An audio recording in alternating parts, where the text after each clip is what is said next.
Morning show here on the Rise News. Real estate is one market that will always be on the rise, as it is one sector that never fails to appreciate. The real estate industry has performed well in the Nigerian economy, especially in property investment. GText Holdings, one of the top names in real estate, is celebrating its 15th anniversary and the company's Dubai property development. Joining us to discuss the growth of the global real estate sector as the real estate development in Dubai is coming to reality with a plan to build 180 units of two-bedroom apartments is Dr. Stephen Akintayo, Chairman and Founder, GText Holdings. Welcome to the morning show. Hey, good to have you, to be here. Thank you for having me. Good to see you. Dr. Stephen, congratulations on your 15th anniversary. It's been 15 years of growth so far for GText. Looking back, did you envision that you would come this far? Well, it's a tricky question because, when we started, there was big dreams, but we didn't have anything to back those big dreams. And so it's a combination of, yes, you wanted to grow big, but because you didn't have what to help make it happen, life, of course, started showing realities. But over time, I think there was a point in what we do that things began to, accelerate at a faster pace. And we just give God all the glory. Okay, congratulations to you. Good to see you again, Dr. Stephen. Your company started with bulk SMS services, and 15 years ago, or you've diversified into so many sectors. Was it an easy process? And can you tell us the story, how you diversified GText Holdings, into various sectors and how it operates today and all of that, Gavit? Well, yes, you're very right. We used to be bulk SMS company. If I remember your former radio station, I think we had many times. So I'm sure you were probably even surprised when you later saw me in real estate. But we had to, the way you evolve, we too had to evolve, right? So we constantly had to look at new opportunities. I remember 2015, I visited Silicon Valley, and I was shocked that, Google campus was bigger than University of Ibadan. Went to Facebook campus. And I saw that these guys were big on real estate, massive. It wasn't just the technology, right, that made them big. It was that their real estate asset they were playing big time in real estate as well.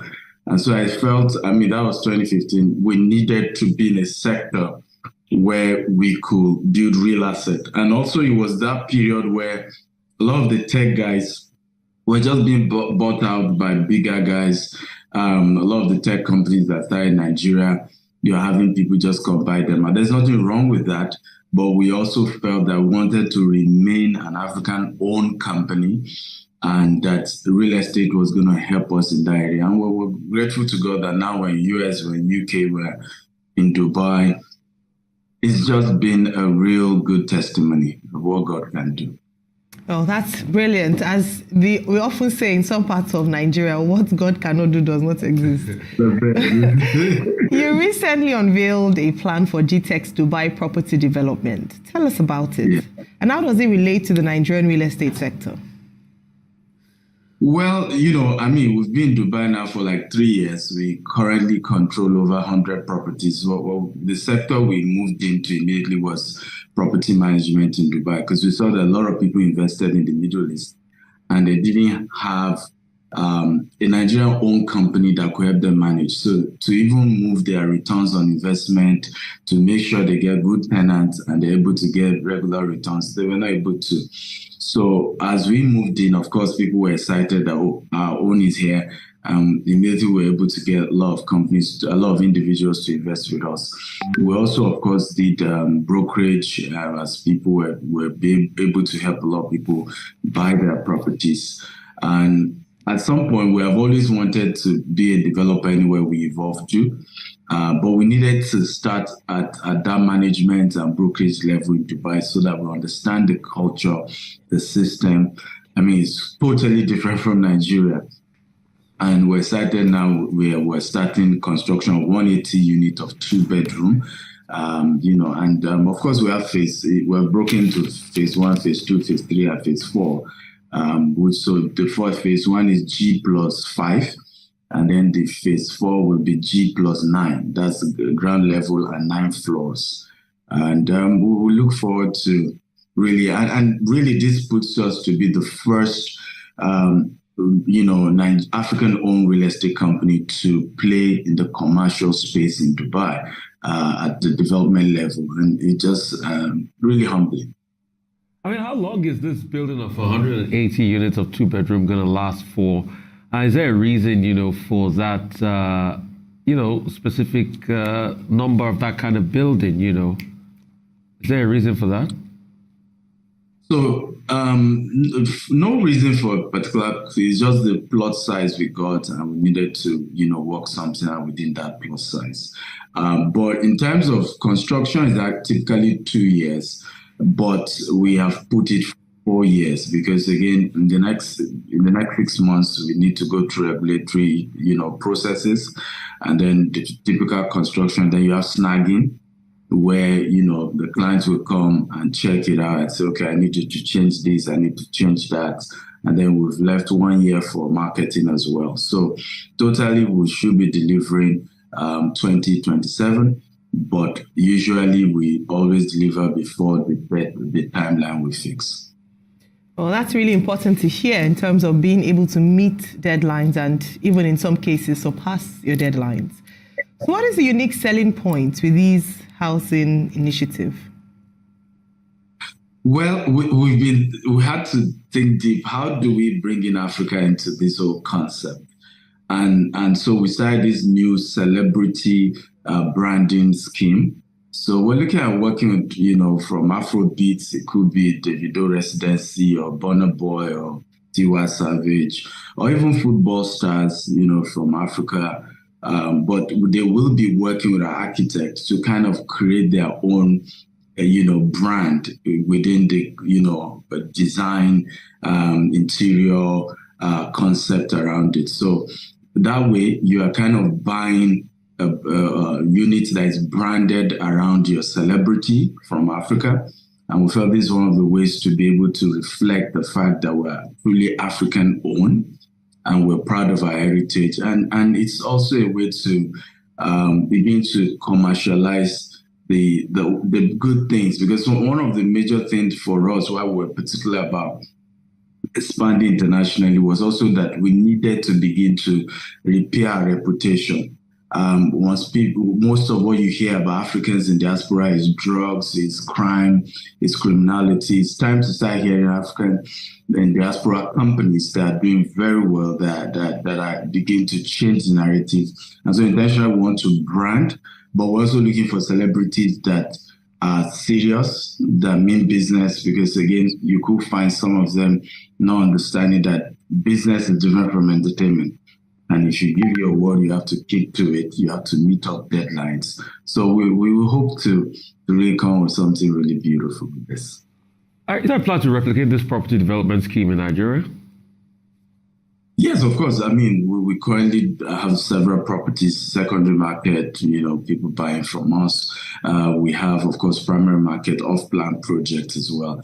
But the celebrity branded, housing concept, we definitely want to replicate it in Nigeria as well. Because, Nigerians love their celebrities. We really do. And I've even said that as soon as our celebrities begin to pick up one or two things about business, there's no limit to how wealthy our celebrities can be. We see what happened with Rihanna, how many years she's been in music, how much she was worth. And then just going into business, and she was worth over $2 billion. So the same thing can happen with a lot of our celebrities. But again, entertainment is a bit different from business. Well, thanks for saying that. So I want to ask you, are the housing units available for sale now? Yeah, so at the moment, we're not selling yet. It's going to take 6 months before we roll out, sales. But we have private investors who are currently talking to us and are investing with us on this project. And yes, we're open to as many private investors as possible. All right, so the age 15 in many places is believed to be the age of the beginning of maturity. What new diversification plans, should your clients expect? A lot. I'm personally I've transitioned to the position of a chairman now. We have a new CEO who's had over 20 years in civil engineering construction. So we're operating from Dubai and Nigeria. Of course, we're going to entertainment. We will be shooting the first movie this year. There's a whole lot. Some we can share, some we can't. But definitely, we are. Again, that's why we had to, register as a holding company across the globe where we operate, so that we can have different subsidiaries.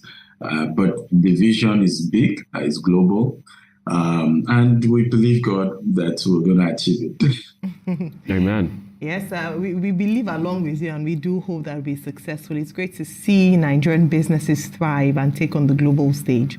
So the real estate sector has enjoyed significant boom in the last decade. Do you foresee any form of slowdown in the sector, especially with some of the recent slew of problems that surfaced with stakeholders?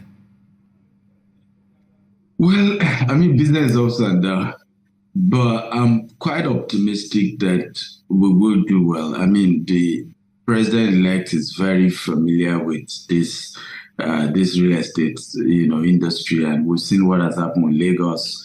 And I'm very sure that from the federal government, there will be a lot of good policies that will strengthen the real estate sector. One of the major reasons why you're seeing a lot of building collapse, and it's because people are forced to almost cut corners, as the affordability of Nigerians, is really tough when it comes to housing. You're finding even as small as 2-bedroom right now going for over 70 million if you want to do it right.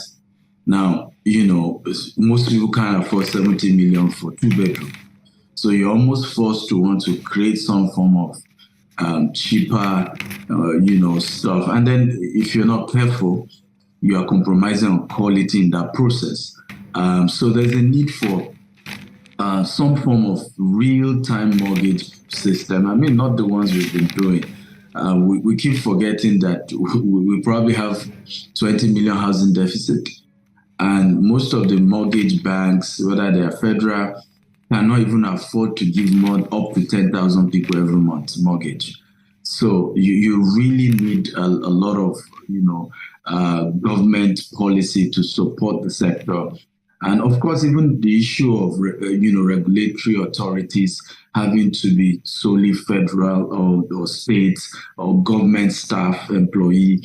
When you look at New York, for example, they've had to privatize the process of regulatory real estate construction. So a lot of the guys who will come to check whether your metal work is done right, they are private firms who have to go through certification globally. And of course, there are consequences on the employee if he compromises on the standard that he needed to approve before they continue either woodwork or metal work or any projects. And that has created a lot of jobs. When you go to New York, you see a lot of even Nigerians who their job in a construction site is just to make sure people comply with the standard. And they are working for a private firm. And those private firms are licensed by the government to be able to do that. And more jobs have been created just through being able to have people come on site and check whatever is being done that it's up to standard. Right now, because you only have employees of government having to do that, we don't have enough staff to go around and say, not just that we have given you permits to build, we want to see step by step that you are meeting up to standard in your construction. So, there's a lot, but I'm very positive that we will. I think Nigeria economy will do well. I'm very positive. I've been saying it even before the election that the three major candidates had the experience in business, and I think our economy will do well under them. So far, you mentioned a steady rise in business. What would you say is a magic ingredient in all of this? Come again, please. Your rise in business, what would you say You know, that sustainability. What would you say has been your magic ingredient? Poverty, honestly. I've seen so much poverty in my life that I had to keep evolving. You know, and I've had ups and downs in business as well. And that has taught me that if you don't constantly evolve, you know, like somebody said, I think it was Chivempe Abiola, that poverty is the stubborn goat, right? And so you need cane to chase it away. And the cane you use, you need to keep it handy because it's likely to want to come back. And I think for me, I had no choice than to build wealth because a lot. I mean, I was sharing how I lost my mother to ovarian cancer, and she's been going through to federal hospital for 6 months because she was a civil servant, and all we needed was just 550,000 to diagnose her early in a private hospital and to remove the ovarian cyst, but we didn't have the money. It took people to, you know, in our workplace, you know, to say, hey, we need to, because at that point she was like 9-month pregnant woman, and she died because it wasn't diagnosed early. So when I talk about wealth, when I see wealth, I don't see it from the point of somebody just personal aggrandizement. I see from the point of this is about life and death here. There are certain things you really cannot do if you are not financially stable. There are some goods you cannot do. I mean, what we've been able to do in the last 15 years in the life of people, whether they're employees, whether through our foundation, is amazing. But we can't do that if we're not even in the financial place to do it. And that's also why I write books a lot, and I'm big about, you know, this concept of teaching and mentoring, because we just have to end poverty if we really want to move forward as a nation and as a Black race. Yeah. Well, thank you very much, Dr. Stephen Akintayo, for ending on such a powerful note. Important to turn your pain to purpose. Thank you for your time.